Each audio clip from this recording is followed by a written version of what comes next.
Hello everyone. In this video, we will study how to tell wild animals by Caroline Wells in an easy and interesting way. We will understand the Hindi summary of the poem, vocabulary, poetic devices, and question answers. This humorous poem describes some funny and dangerous ways of identifying wild animals like the Asian lion, Bengal tiger, leopard, bear, hyena, crocodile, and chameleon. Let us read from your textbook. How to tell wild animals मतलब जंगली जानवरों की पहचान कैसे करें. This humorous poem suggests some dangerous ways to identify or tell wild animals. Read it loud, keeping to a strong and regular rhythm. यह हास्यपूर्ण कविता जंगली जानवरों की पहचान करने के कुछ खतरनाक तरीकों के बारे में बताती है. इसे तेज और नियमित लय के साथ जोर से पढ़िए.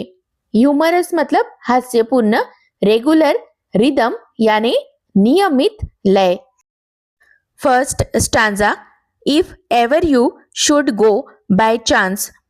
अगर कभी संयोग से आप कहीं घूमने जाएं. To jungles in the east. और पूर्वी देशों के जंगलों में पहुंच जाए. And if there should to you advance. और अगर कोई जंगली जानवर आपकी ओर आगे बढ़े. A large and tawny beast. जो बड़ा और पीले भूरे रंग का हो. टॉनी बीस्ट मतलब पीले भूरे रंग का जंगली जानवर. If he roars at you as you are dying. और वह आपको देखकर इतनी जोर से दहाड़े कि आपको लगे कि अब आपकी मृत्यु होने वाली है. You will know it is the Asian lion. तो आप समझ सकते हैं कि वह एशियाई शेर है. इस तरह फर्स्ट स्टांजा में कवियत्री मजाकिया ढंग से कहती है कि अगर कोई बड़ा पीले भूरे रंग का जानवर आप पर हमला करे और जोर से दहाड़े तो वह एशियाई शेर हो सकता है. Second stanza. और if some time when roaming round. या अगर कभी आप जंगल में घूम रहे हो. रोमिंग यानी घूमना. अ Nobel wild beast greets you. और कोई सुंदर और शक्तिशाली जंगली जानवर आपके सामने आ जाए. नोबल यानी शानदार. वाइल्ड बीस्ट यानी जंगली जानवर. ग्रीट्स यानी अभिवादन करता है. With black stripes on a yellow ground. जिसके पीले शरीर पर काली धारियां हो. Just notice if he eats you. और वह आपको खा जाए. This simple rule may help you learn. तो यह आसान नियम आपको पहचानने में मदद करेगा. The Bengal tiger to discern. कि वह बंगाल टाइगर है. डिसॉर्न यानी पहचानना. तो कवियत्री सेकंड स्टैंजा में हमें बताती है कि पीले शरीर पर काली धारियों वाला जानवर बंगाल टाइगर है. कवियत्री मजाक में कहती है कि अगर वह आपको खा जाए तो उसकी पहचान निश्चित हो जाएगी. Next third stanza. If strolling fourth a beast you view. अगर आप आगे घूमते हुए किसी जंगली जानवर को देखे. स्ट्रोलिंग फोर्थ यानी धीरे धीरे आगे बढ़ना. Whose hide with spots is peppered. जिसके शरीर पर बहुत सारे धब्बे हो। पेपर्ड मतलब बहुत से धब्बों से भरा हुआ। As soon as he has leapt on you, और वह तुरंत आप पर छलांग लगा दे। लेफ्ट यानी छलांग लगाई। You will know it is the leopard, तो आप जान जाएंगे कि वह तेंदुआ है। लेपर्ड यानी तेंदुआ। It will do no good to roar with pain, दर्द के कारण चिल्लाने से कोई फायदा नहीं होगा। He'll only lap and lap again, क्योंकि वह बार बार आप पर छलांग लगाता रहेगा। लेप यानी बार बार छलांग लगाना।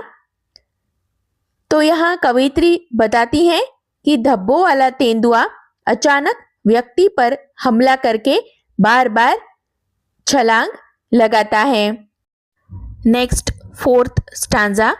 If when you are walking round your yard, अगर आप अपने आंगन में घूम रहे हो, you meet a creature there, और वहां आपको कोई जीव दिखाई दे, who hugs you very very hard, जो आपको बहुत जोर से गले लगा ले।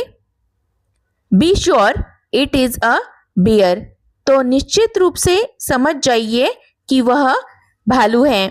If you have any doubts I guess, अगर आपको अभी भी कोई संदेह हो, he'll give you just one more caress, तो वह आपको एक बार और प्यार से सहलाएगा, गले लगाएगा, जिससे आपको यकीन हो जाएगा कि यह भालू है। इस तरह पोएटेस ने फोर्थ स्टैंजा में भालू के बारे में बताया है। Fifth stanza.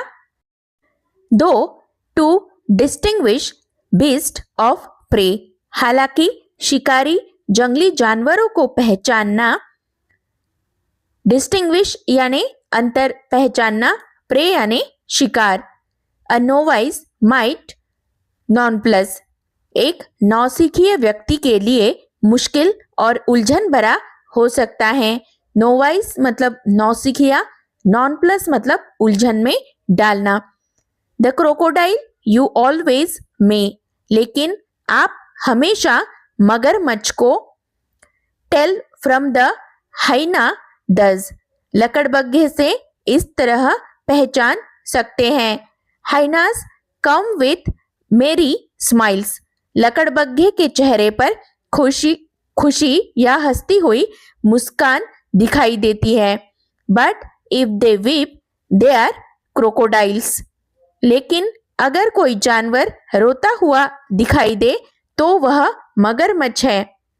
यह पोएटेस कहती है कि एक नए व्यक्ति के लिए जंगली शिकारी जानवरों को पहचानना मुश्किल हो सकता है, लेकिन हाइना और क्रोकोडाइल को आसानी से पहचाना जा सकता है। हाइना हंसता हुआ दिखाई देता है, जबकि क्रोकोडाइल रोता हुआ दिखाई देता है। Next, sixth stanza. The true chameleon is small, असली गिरगिट छोटा होता है। कैमेलियन यानी गिरगिट।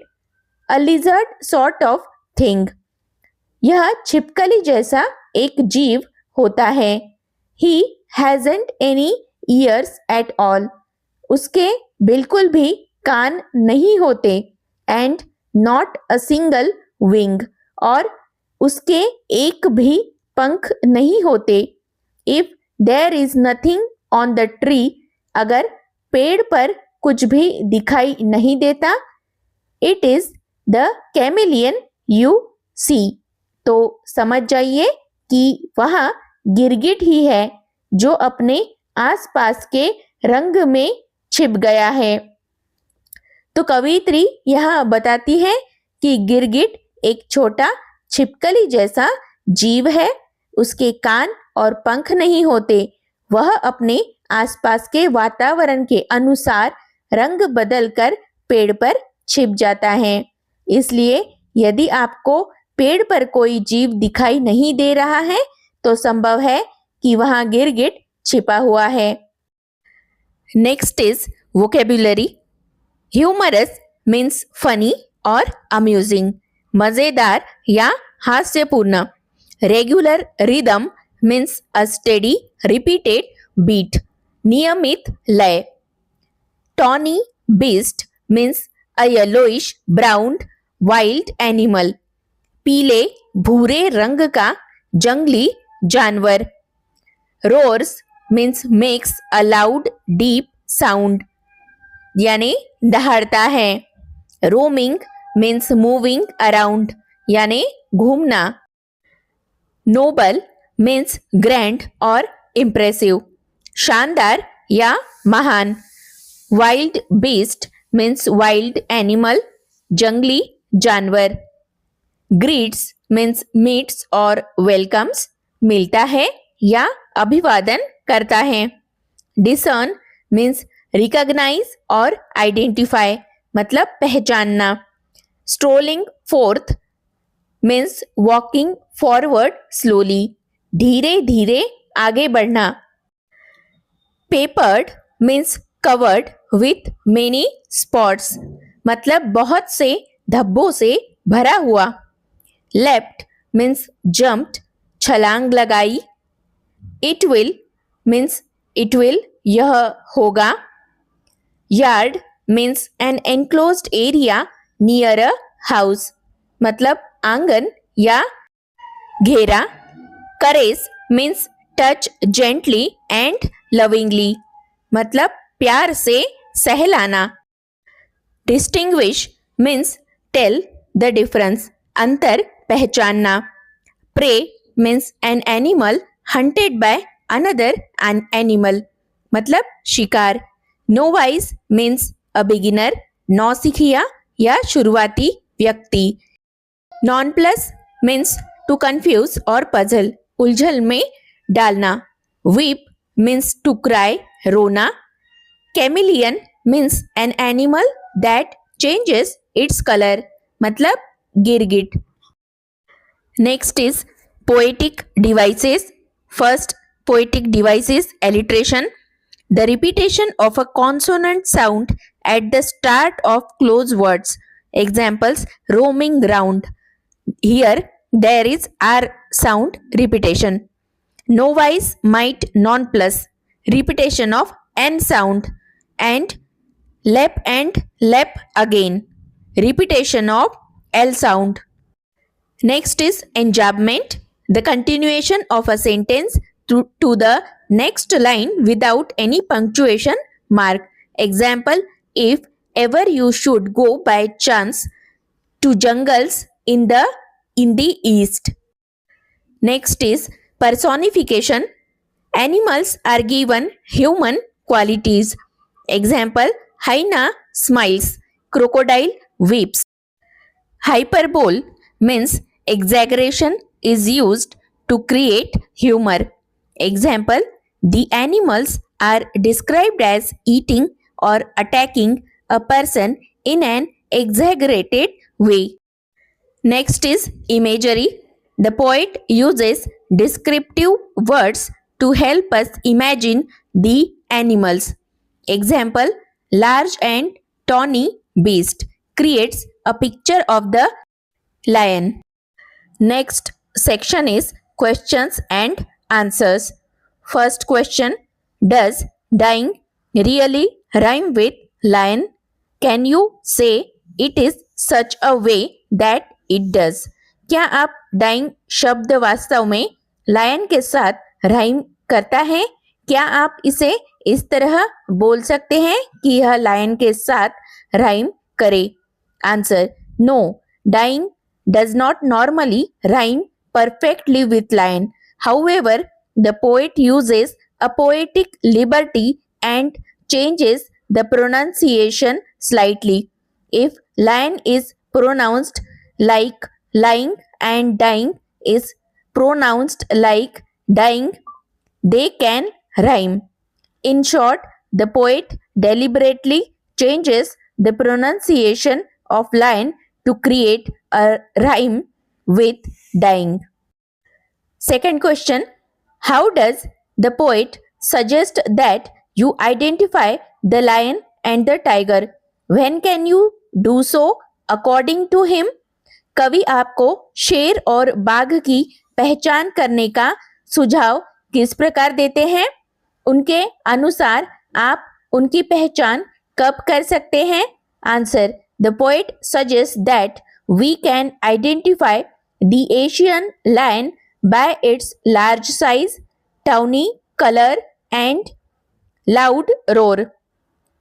If it roars at us in a way that makes us feel that we are going to die, we can be sure that it is an Asian lion. We can identify the Bengal tiger by its yellow body with black strips. The poet humorously says that if the tiger eats us, we can be sure that it is a Bengal tiger. According to the poet, we can identify these animals when they attack us, which makes the identification method humorous and dangerous. Next, third question. Do you think the word leapt and leapt in the third stanza are spelled correctly? Why does the poet spell them like this? क्या आपको लगता है कि तीसरे stanza में left और लेप शब्द सही तरीके से लिखे गए हैं? कवि ने इन शब्दों को इस तरह क्यों लिखा है? आंसर, नो, लेप is not the standard spelling. The correct word is left or leaped. The poet deliberately spells it as leapt to make it rhyme with peppered and to maintain the rhythm and humor of the poem. The poet uses this incorrect spelling as a poetic liberty. It makes the poem more playful and funny. Fourth question, do you know what a bear hug is? It's a friendly and strong hug, such as bears are thought to give as they attack you. Again, hyenas are thought to laugh and crocodiles to weep crocodile tears as they swallow their victims. Are there similar expressions and popular ideas that about wild animals in your own language? क्या आप जानते हैं कि beer हग क्या होता है? यह एक मजबूत और दोस्ताना गले लगाना होता है, जैसा कि माना जाता है कि भालू हमला करते समय करते हैं. इसी तरह माना जाता है कि लकड़बग्घे हंसते हैं और मगरमच्छ अपने शिकार को निगलते समय रोते हैं, जिसे क्रोकोडाइल टीयर्स कहा जाता है. क्या आपकी अपनी भाषा में भी जंगली जानवरों के बारे में ऐसे ही मुहावरे और धारणाएं प्रचलित हैं? Answer, yes, there are similar expression and popular ideas about animals in Indian languages. For example, in Hindi, मगरमच्छ के आंसू means crocodile tears means fake or insincere tears. It is used when someone pretend to be sad but is not actually feeling sorrow. Another common expression is सांप सूंघ जाना, which means to become completely silent because of fear or shock. This expression make our language interesting and also show how people associate certain qualities with animals. Fifth question, look at the line, a novice might nonplus. How would you write this correctly? Why is the poet's incorrect line better in the poem? A novice might nonplus. इस पंक्ति को देखिए, सही तरीके से कैसे लिखेंगे? कवि की गलत पंक्ति कविता में अधिक अच्छी क्यों है? Answer, the line a novice might nonplus is grammatically unusual. It could be written correctly as a novice might be nonplussed. Here, nonplussed means confused or puzzled. However, the poet deliberately uses nonplus instead of nonplussed because nonplus rhyme with thus in the poem. It also keeps the rhythm and humorous tone of the poem. Therefore, the poet's incorrect form is actually better for the poem because it makes the lines rhyme and sound more amusing.